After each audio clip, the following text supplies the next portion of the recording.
সকালবেলা ঘুম থেকে ওঠার পর যদি মনটা ফ্রেশ লাগে তাহলে মনে হয় সারা দিনটাই ভালো যায়। আর তখন অনেক কিছু করতে ইচ্ছে করে, কাজকর্মের প্রতি মনোযোগ একটু বেশি আসে আর কি। তো এখানে সকালবেলায় তো এই তো চা বানিয়ে নিচ্ছি। সকালবেলা যদি একটু এরকম লাল চা থাকে তাহলে তো আরও মানে শরীরটাও ফ্রেশ লাগে, মনটাও ফ্রেশ লাগে, যদি তার মধ্যে থাকে ঠান্ডা একটা সুন্দর আবহাওয়া। তো আজকে সকালবেলা কিন্তু অনেক সুন্দর একটা ঠান্ডা আবহাওয়া ছিল। রাত্রে থেকেই তো হালকা বাতাস, মেঘ ডাকা, বৃষ্টি এগুলোই ছিল। তো যাই হোক, এই তো চা বানিয়ে আমি আর আমার বাড়ির কর্তামশাই দুজন বসে খাচ্ছিলাম। অনেকটাই সকালে, এদিকে ছেলে মেয়ে ঘুমাচ্ছে আর সুন্দর একটা পরিবেশ। আর এই পরিবেশের মধ্যে দুজন বসে বসে চা খাচ্ছিলাম, গল্প করছিলাম, এত ভালো লাগতেছিল। হ্যালো সবাইকে, সবাই কেমন আছো? আশা করি ভালো আছো, আর আমিও ভালো আছি। আর এই তো আমার বাড়ির মধ্যেকার একটা পরিবেশ, এত সুন্দর, সব গাছগাছালি সব নতুন পাতা গজিয়েছে গাছে। আর এই তো চারপাশটা একদম নিরিবিলি ছিল। তো যাই হোক, সেগুলো তোমার সাথে একটু শেয়ার করে নিলাম। এখন চলে আসলাম রান্নাবান্নার জন্য। আজকে সোমবার, কী রান্নাবান্না করব সেটাই ভাবছিলাম। এদিকে কর্তামশাই তো চা বিস্কুট খেয়েই সকাল সকাল বিদায় নিয়ে নিয়েছে তার কাজের উদ্দেশ্যে। তো যাই হোক, এখানে আমি যা রান্নাবান্না করব সেগুলো কেটে গুছিয়ে নিলাম। আলু, বেগুন, তারপর পটল, আর এখানে নিয়ে নিয়েছি সাজনা। আসলে সাজনাটা এখন আমার বাসায় প্রতিদিনই বলতে গেলে থাকে। নতুন এই যে টোপা টোপা পটল, এই পটল ভাজি খেতে কিন্তু খুব ভালো লাগবে তরকারির সাথে। তো যাই হোক, এদিকে ডালও ভিজে রেখেছি, ডালগুলো বাটা করবো পাটাতে। আর এখানে চালগুলো অনেক সুন্দর করে ধুয়ে পরিষ্কার করে নিচ্ছি, ভাতটা বসিয়ে দেবো। তো এখানে চাল সুন্দর করে ধুয়ে নিয়ে তো আমি রাইস কুকারে ভাতটা বসিয়ে দিচ্ছি। এর মধ্যে আমি কয়েকটা আলু দিয়ে দিলাম, যেহেতু নিরামিষ খাবার। মেয়ে আবার আলু সিদ্ধ খুব পছন্দ করে, তো ভাবলাম যে বাচ্চাদের জন্য একটু আলু সিদ্ধ দিলে ওরা অনেক সুন্দর করে খেয়ে নেবে। এদিকে ভাতটা বসিয়ে দিয়ে আমি ডালটা পাটায় বেটে নিচ্ছিলাম। আসলে আমরা তো সবসময় পাটায় বেটেই খাই, মশলাই হোক আর যে কোনো জিনিসই হোক। তো পাটায় অনেক সুন্দর করে ডালটা বেটে নিয়ে আমি হাত দিয়ে ফেটিয়ে নিচ্ছি। এর মধ্যে হলুদ, লবণ আর দিয়ে দিয়েছি মরিচের গুঁড়া। ভালো করে যত ফেটাবো ডালের বড়া খেতে ততই মজা হবে, একদম মুচমুচে, মুখে দিতেই একদম মিশে যাবে। তো যাই হোক, অনেক সুন্দর করে ফেটিয়ে নিয়ে তারপর আমি রান্না বান্নার জন্য চলে আসলাম।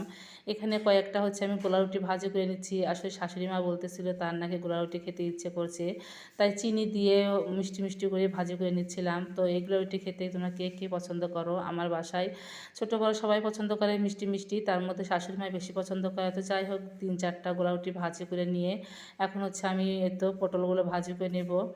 নতুন পটল খেতে এখন বেশি ভালো লাগবে। তো যাই হোক, আমরা মোটামুটি কিন্তু মানে প্রায় মানুষই পটলটা বেশি পছন্দ করি, তাই না? পটলের সিজন আসলে সবাই পটল ভাজি, পটলের তরকারি, এক একজনের খাবার রুচি এক এক রকম, এক একজন এক এক রকম সবজি পছন্দ করে। তো যাই হোক, এই তো অনেক সুন্দর করে পটলগুলো ভাজি করে নিলাম, একদম কড়া কড়া করে।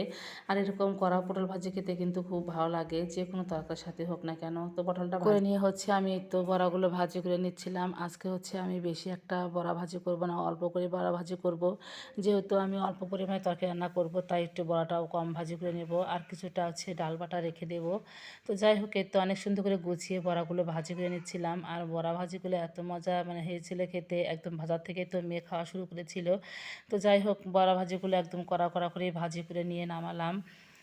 আর এই বড়া ভাজি করে তোমরা কে কে তরকারি রান্না করো অবশ্যই জানাবে। বড়া ভাজির তরকারি খেতে কিন্তু অনেক মজা লাগে, বিশেষ করে এরকম চৈত্র মাসে। মানে তখন তো একটু রোদ থাকে, তারপর চড়ার দিন, এর মধ্যে যদি একটু করলা দেওয়া যেত তাহলে আর বেশি ভালো লাগতো। তো যাই হোক, এই তো আমি সবজিগুলো দিয়ে দিলাম, একটু জিরা ফোড়ন দিয়ে, কাঁচামরিচ ফোড়ন দিয়ে।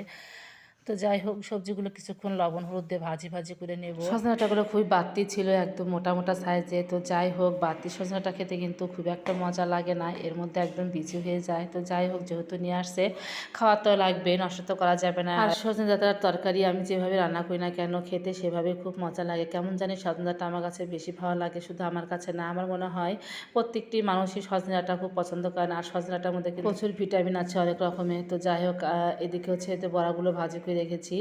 আর এখন অনেকক্ষণ কষিয়ে নিয়ে তারপরে ঝোল দিয়ে দিলাম। আমি খুব একটা ঝোলও রাখবো না, কারণ সজনাটার ঝোল বেশি রাখলে কিন্তু ভালো লাগে না। রান্নাবান্না করে এমন একটা অভ্যাস হয়ে গেছে যে হালকা পাতলা রান্নাবান্না করতে গেলে আর ভালো লাগে না, মনে হয় একটু জমকালো বা ভারী রান্নাবান্না করব, তাতে ভালো লাগে। তো আজকে একটু হালকা পাতলা রান্না করলাম। আসলে বাসায় ওর বাবা দুপুরে থাকবে না, তাই জন্য আর তেমন কিছু আইটেম করলাম না। আসলে ছেলে মানুষ বাসায় না থাকলে কিন্তু তেমন রান্নাবান্নার জোর থাকে না। তো বাচ্চারা তো আছে, ওদের খাওয়ার চিন্তা করে ডাল না রান্না করে এভাবে রান্না করলাম, কারণ ওরা বড়ার ঝোল খেতে খুব পছন্দ করে বাচ্চারা। তো এদিকে রান্নাটা কমপ্লিট করে নিয়ে তারপরে তো কড়াইটা সুন্দর করে ধুয়ে পরিষ্কার করে নেব। এখন বেসিনটা পরিষ্কার করে নিয়েছি।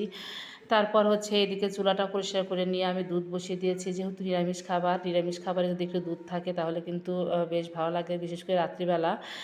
তো যাই হোক, এই তো অনেক সুন্দর করে দুধটা জাল দিয়ে রেখে দেবো। রাত্রিতে গিয়ে আবার একটু জাল দিয়ে সবাইকে দেবো খেতে। তো এখানে তো রান্নাবান্না করে রেখে দিয়েছি। তো ঝোলের কালারটা কিন্তু এখন বেশ ভালোই লাগছে। তো যাই হোক, আজকের ভিডিওটা এ পর্যন্তই। ভিডিওটা ভালো লাগলে অবশ্যই লাইক, কমেন্ট, শেয়ার দিয়ে পাশে থেকে দেখা হবে নতুন একটা নেক্সট ব্লগে। সে পর্যন্ত সবাই ভালো থেকো, সুস্থ থেকো, টাটা।